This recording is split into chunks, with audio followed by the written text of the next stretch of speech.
Pourquoi est-ce qu'aujourd'hui, je vais vous parler à partir de mes notes?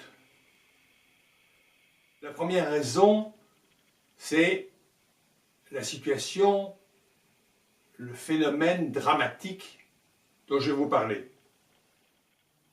Ensuite, l'ambition de cette vidéo est de résumer en 21 minutes les 150 articles en ligne que nous avons rédigés depuis 9 mois.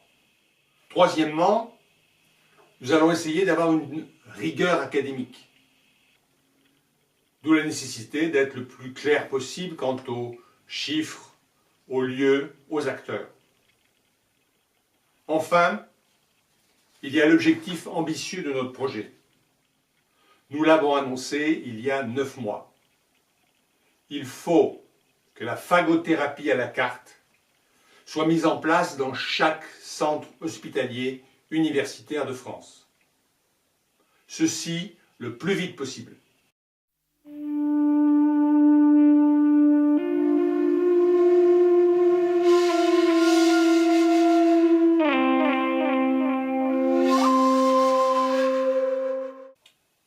On ne peut plus laisser mourir les gens. On ne peut plus laisser amputer les gens. On ne peut plus laisser invalider les gens alors que la phagothérapie existe et sans effet secondaire et a un bilan économique positif.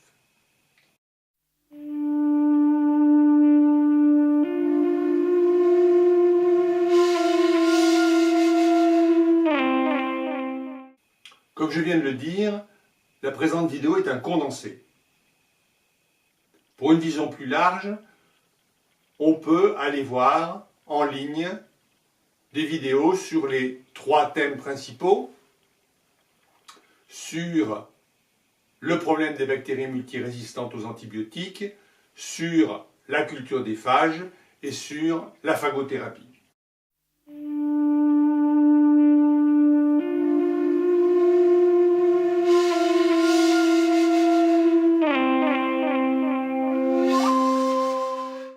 Il suffit de soumettre les mots-clés que vous voyez affichés à Google et il vous trouvera l'accès, les liens vers ces vidéos. Dans ces 3 vidéos, on voit que chaque bactérie qui existe sur notre planète, chaque bactérie a un prédateur et que ce prédateur, on le nomme depuis plus d'un siècle un phage. Il faudrait dire un phage gardien parce que en tuant les bactéries, ce phage prend soin de nous. Chaque bactérie spécifique a son phage spécifique. Le staphylocoque, appelons-le 343, a son phage 343. Le streptocoque, que nous appellerons 451, a son phage 451.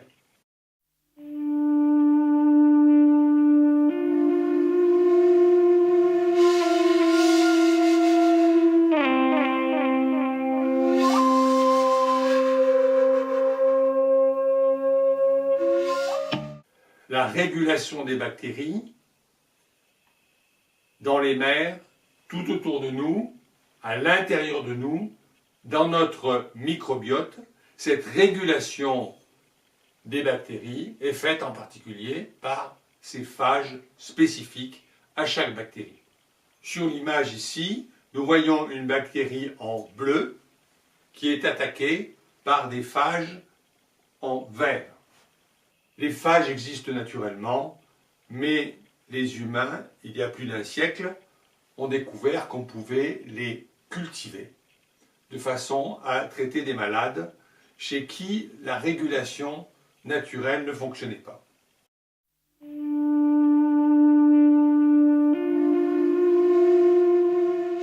Aujourd'hui, nous sommes en mars 2019. Au ministère de la Santé, un comité scientifique travaille sur la phagothérapie. Par ailleurs, l'agenda des députés et des sénateurs comporte la loi Santé 2022. Il faut absolument que ces 2 processus débouchent sur l'utilisation de la phagothérapie à la carte dans chaque centre hospitalier universitaire. C'est la conclusion de 9 mois de travail du réseau Une fabrique de commun avec lequel je travaille. Aujourd'hui, en mars 2019, il y a 7 sites avec 150 articles en ligne, c'est-à-dire que nous avons écrit à peu près un article tous les 2 jours pendant 9 mois. Et ces articles couvrent tous les aspects de la question, les aspects réglementaires et politiques, les aspects juridiques, l'histoire des phages et de la phagothérapie et l'actualité de la recherche en particulier. Depuis 9 mois, nous tenons au courant les députés et les sénateurs de l'avancée de nos découvertes. Nous répondons à leurs questions et un dialogue constructif s'établit avec ces élus. Certains universitaires s'intéressent au processus de notre travail, au processus de lanceur d'alerte. Revenons en 2018, en juin. Nous découvrons l'histoire de Willy le docker. Willy est touché par une bactérie mortelle.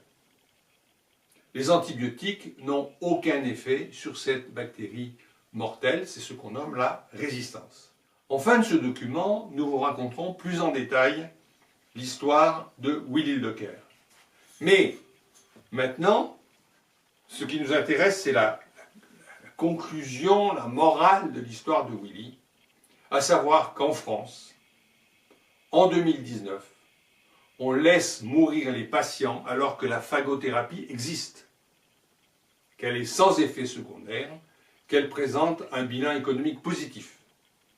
Chaque année, 160 000 Willy sont touchés par des bactéries résistantes. Et il va leur arriver différents types de soucis, mais chaque année, 12 000 Willy décèdent. C'est du moins les chiffres obtenus par le projet européen Burden. En juin 2018, ayant découvert cela, nous commençons immédiatement une enquête. Le cœur de l'enquête, c'est un rapport de l'ANSM de 2016.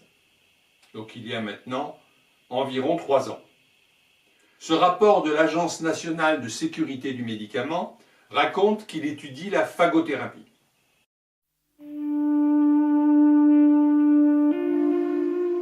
En réalité, ce qui est étudié, c'est un scénario industriel d'une partie des possibilités de la phagothérapie.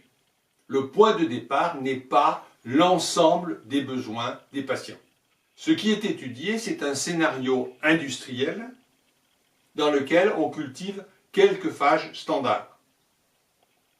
Or, nous avons vu que pour la bactérie 343, il y a le phage 343, mais il y a aussi la variante de la bactérie 343, qui sera la bactérie 344, qui aura un phage variante, qui sera le phage 344. Et la bactérie variante 345 aura un phage 345. Et pareil pour le phage 451, 452, 453.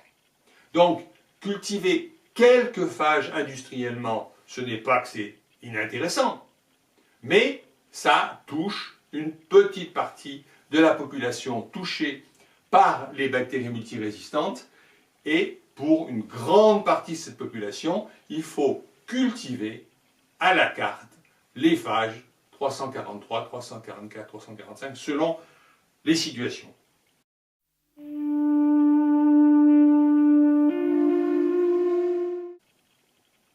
Donc cette culture des phages gardiens, c'est quelque chose qu'on pourrait qualifier d'artisanal. C'est quelque chose qui doit se faire au plus près du patient, puisqu'il faut prendre la bactérie du patient, faire pousser la bactérie, faire pousser les phages et revenir vers le patient. Ça doit être proche, suffisamment proche du patient. Donc, par exemple, dans un centre hospitalier universitaire, donc un point régional, pas trop loin des lieux de soins. Revenons au rapport de l'ANSM de 2016.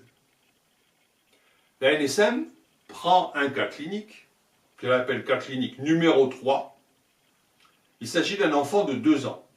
C'est assez anonyme. Cas numéro 3, donc nous avons donné un visage à cet enfant et nous lui avons donné un prénom. Donc voici Younes, patient de 2 ans. En 2016, la santé de Younes est en grand péril parce que Younes a une infection par la bactérie Pseudomonas. Être en grand péril, ça veut dire que Younes, en 2016, va peut-être mourir. En 2019, Younes est peut-être déjà décédé. Pourtant, il est très facile de cultiver des phages qui tueront la bactérie Pseudomonas. Des phages qui sauveraient Younes. Si Younes vivait en Pologne, s'il vivait en Russie ou en Géorgie, on cultiverait des phages et on sauverait Younes. Mais Younes vit en France. Et en France, l'ANSM décide qu'on ne cultivera pas de phages pour sauver Younes. Parce que cette culture artisanale est totalement exclue du champ de réflexion. On réfléchit sur la culture industrielle, qu'on appelle production d'ailleurs, alors que c'est une culture, la culture industrielle d'une petite partie des phages. Et dans ces phages, il n'y a pas le phage qui peut sauver Younes. C'est ainsi, je répète ces chiffres impressionnants, que chaque année, 160 000 Younes sont touchés par des bactéries multirésistantes. Chaque année, 12 000 Younes décèdent.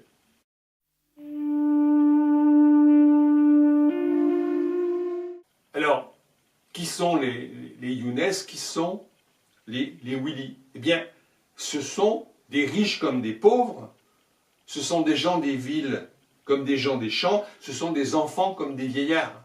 Il y a 1000 manières d'attraper une bactérie multirésistante. Ça peut être une maladie, ça peut être un accident, ça peut être faire son jardin, ça peut être de bricoler, etc. etc. Ça peut être de se retrouver au mauvais moment dans le mauvais transport en commun où est passé quelqu'un qui avait une bactérie multirésistante. N'importe qui peut attraper une bactérie multirésistante. Comment la NSM justifie-t-elle son refus de soigner Younes? La NSM écrit qu'il n'y a pas suffisamment de publications académiques sur les phages et la phagothérapie. Affirmation très curieuse parce que si je fais la requête University et phages, Google me donne immédiatement accès aux chantiers universitaires, une quantité incroyable de chantiers universitaires sur les phages et sur la phagothérapie. Les chantiers, les premiers qui sont cités, c'est Copenhague, Harvard, Chicago, en Irlande, à Louvain, à Laval, chez nos cousins canadiens, à Glasgow, etc. N'importe quel Français peut faire cette requête, peut découvrir les différents chantiers de recherche sur les phages et la phagothérapie, et bien sûr, découvrir les documents académiques correspondants. Le travail de l'équipe d'une fabrique de communs, c'est d'élucider tout cela. Par exemple, de montrer que pour la NSM, des milliers de publications académiques, ce n'est rien. Le travail de milliers de chercheurs pour la NSM, ça ne vaut rien. Je viens de vous parler des travaux actuels qui se font sur les phages et la phagothérapie. Il y a aussi plus d'un siècle de travaux antérieurs. Dans les années 2000, donc depuis 19 ans, le nombre de publications sur les phages a été extrêmement important. Au XXe siècle, le nombre de publications sur la phagothérapie est colossal. Et alors que dit la NSM? Je cite: « L'expérience sur les phages acquise depuis plusieurs années dans certains pays ne peut à elle seule constituer sur ce principe d'ancienneté un niveau d'efficacité et de sécurité suffisant répondant aux standards d'évaluation en vigueur. » Je traduis. Les travaux de Copenhague, de Harvard, de Chicago, d'Irlande, de Louvain, de Laval, de Glasgow, c'est des travaux ailleurs. C'est des travaux anciens. Pourquoi ils sont-ils anciens alors qu'ils sont actuels? Je ne sais pas. Pour la NSM, ces travaux, pourtant actuels, faits dans différents pays, c'est insuffisant. Si on regarde ce qui a été fait antérieurement, il y a des publications académiques à Stanford, Californie, c'est insuffisant. Si on ajoute les publications académiques de l'université de Yale, pas loin de New York, c'est insuffisant. Si on ajoute celles de l'université du Michigan, c'est toujours insuffisant. De l'université de Columbia à New York, c'est toujours insuffisant. Du centre de recherche de l'armée britannique, c'est insuffisant. Les travaux du professeur d'Acosta au Brésil, c'est toujours insuffisant. Les travaux de Hershey, Luria et Delbrück, qui ont reçu le prix Nobel pour leur travail sur les phages, c'est toujours insuffisant pour la NSM. Les publications de l'Institut Pasteur, ça c'est pas ailleurs. L'Institut Pasteur a travaillé pendant plusieurs décennies sur les phages. C'est toujours pas suffisant. Les milliers de cas étudiés et documentés en Pologne, puisque les pays de l'Est ont beaucoup utilisé la phagothérapie. Ça, c'est toujours insuffisant. Les centaines de publications en Géorgie, c'est toujours insuffisant.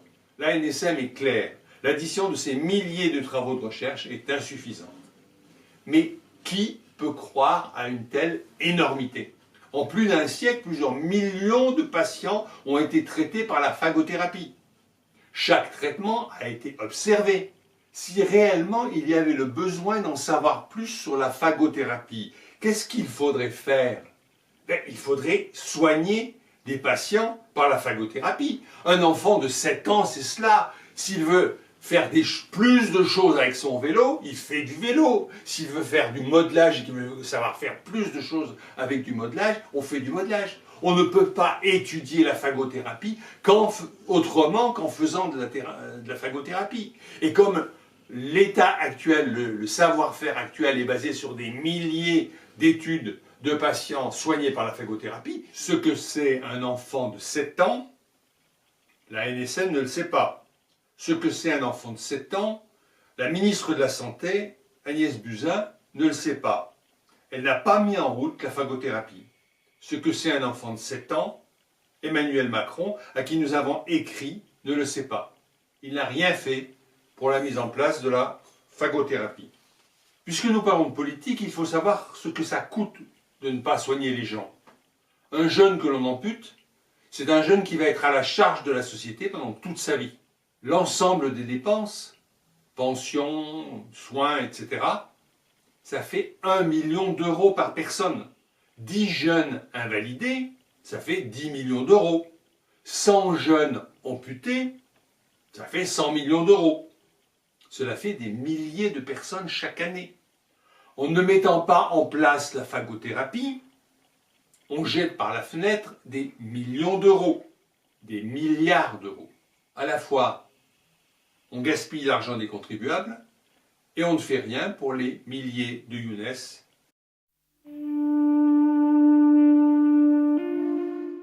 Nous nous sommes aussi mis à la place des milliers de chercheurs français qui savent cultiver des phages. Et nous leur avons demandé, que ferais-tu si ta fille, ta sœur, ta chérie, ton chéri allait se faire couper la main à cause d'une bactérie résistante aux antibiotiques? Toi, chercheur, tu sais faire pousser des phages. Tu sais appliquer ces phages sur une plaie. Toi qui m'écoutes. Imagine dans quelle situation sont les chercheurs français qui savent faire pousser des phages. Cultiver des phages est d'une simplicité extrême. Il existe une boutique sur Amazon qui propose un jeu pour les enfants, un jeu de culture de phages. Pour cultiver des phages, il faut une petite coupelle, ça s'appelle une boîte de pétri, il faut un milieu de culture, et puis il faut une étuve. Une étuve, c'est une île entière. Un enfant peut cultiver des phages. La culture des phages et la phagothérapie ont toujours fait l'objet d'attaques. Une thérapie qui est naturelle, ça n'est pas naturel pour un chercheur. Un chercheur, il faut qu'il invente une molécule, il faut qu'il invente une technique, il faut qu'il invente un dispositif. Quand une thérapie est naturelle, ce n'est pas entendable pour un certain nombre de chercheurs. Et les chercheurs qui ont eu à défendre les phages, eh bien, on leur a dit, prouvez que les phages ne sont pas toxiques. Et les chercheurs, tout simplement, ils ont bu des solutions avec des phages et ils n'ont jamais eu d'effet secondaire. Pourtant, la NSM n'hésite pas à écrire, ouvrez les guillemets, l'inadéquation des phages pourrait engendrer une mauvaise réponse au traitement. Alors bien sûr, avec les phages, comme avec n'importe quelle technique de soins ou de mécanique, on peut faire n'importe quoi. Mais ce n'est pas de ça qu'il s'agit. Chaque année, pour le baccalauréat de technicien de laboratoire, des lycéens apprennent à produire des phages qui sont adéquates. Depuis 2011, 300 000 lycéens ont appris à cultiver des phages adéquates. Alors d'un côté, on a des milliers de Younes, des milliers de Willy qui vont mourir, qui vont être amputés, qui vont être invalidés, et de l'autre côté, il y a en France tout le savoir-faire nécessaire pour cultiver les phages. Le coût d'une étuve et des différentes choses nécessaires à cultiver des phages est très faible. On est dans une situation kafkaïenne, ubuesque, surréaliste. La phagothérapie est un jeu d'enfant au sens propre. La phagothérapie peut sauver des milliers de gens et faire économiser beaucoup d'argent. Je le redis, la phagothérapie est un jeu d'enfant qui peut sauver des milliers de gens et faire économiser beaucoup d'argent. Willy est docker.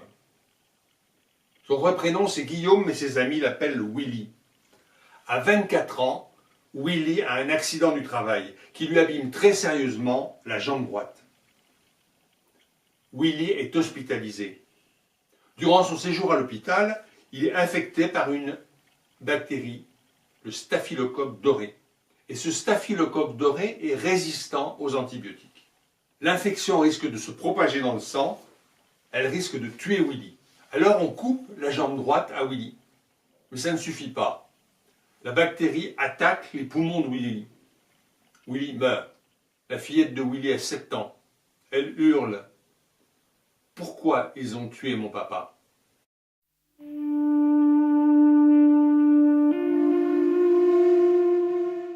Willy aurait pu guérir. Depuis des milliers d'années, les médecins guérissent les patients avec des phages.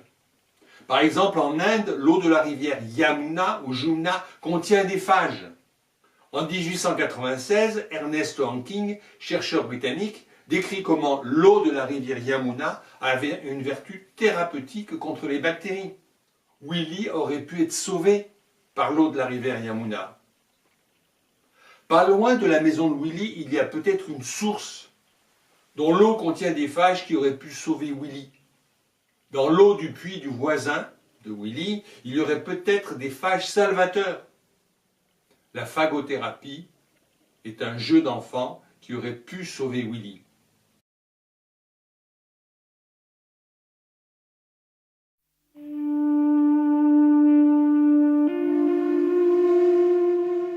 Au milieu du XIXe siècle, Henri Doulton invente un filtre de céramique qui transforme l'eau potentiellement empoisonnée par les bactéries en eau saine.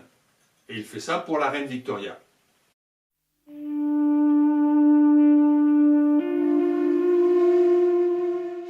Le filtre d'Henri Doulton donc bloque les bactéries, mais laisse passer les phages. Donc l'eau obtenue en dessous du filtre de Doulton est une eau thérapeutique. Et effectivement, le choléra ne touchera pas la cour d'Angleterre.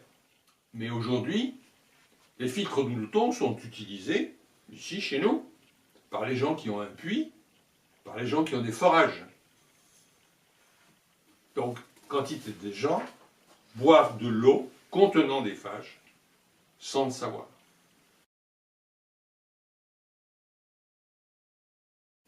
La résistance des bactéries à la pénicilline a été confirmée en 1940. On sait donc depuis 79 ans que l'on a besoin d'une alternative aux antibiotiques.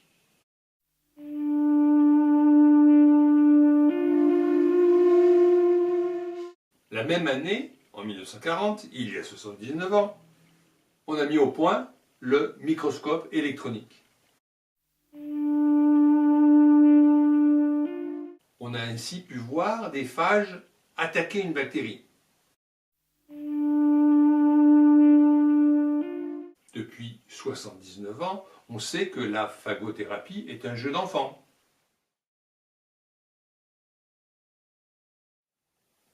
Dans les années 30, des investisseurs sans scrupules ont vendu des phages morts. Par leurs pratiques industrielles douteuses, les riches ont discrédité les phages. Des savants jaloux ont ajouté au discrédit des phages. La phagothérapie a disparu de l'Occident. Depuis ces temps-là, des fils de riches, des filles de savants sont morts par manque de phages. Oui, toi qui m'écoutes, tu as bien entendu. Des fils de riches sont morts par manque de phages, par la faute de leur classe sociale. Alors que la phagothérapie est un jeu d'enfant.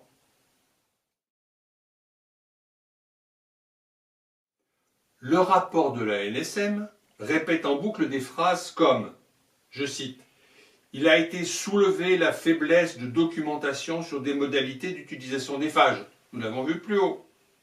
Cela ressemble à un mantra répété à l'infini comme dans une secte. Alors que la phagothérapie est un jeu d'enfant, la NSM répète en boucle « La stratégie d'utilisation des phages reste à valider. Et encore à ce jour, il ne peut donc pas être fait référence à des guidelines spécifiques phages. » Et alors, les guidelines de l'Institut Pasteur pendant des décennies? Non, dit la NSM. Les guidelines des universités américaines? Non, dit la NSM. Les guidelines polonais? Non, dit la NSM. Les guidelines de Géorgie? Non, dit la NSM. La phagothérapie est un jeu d'enfant dont on connaît toutes les règles. La phagothérapie est un jeu d'enfant dont on connaît toutes les règles.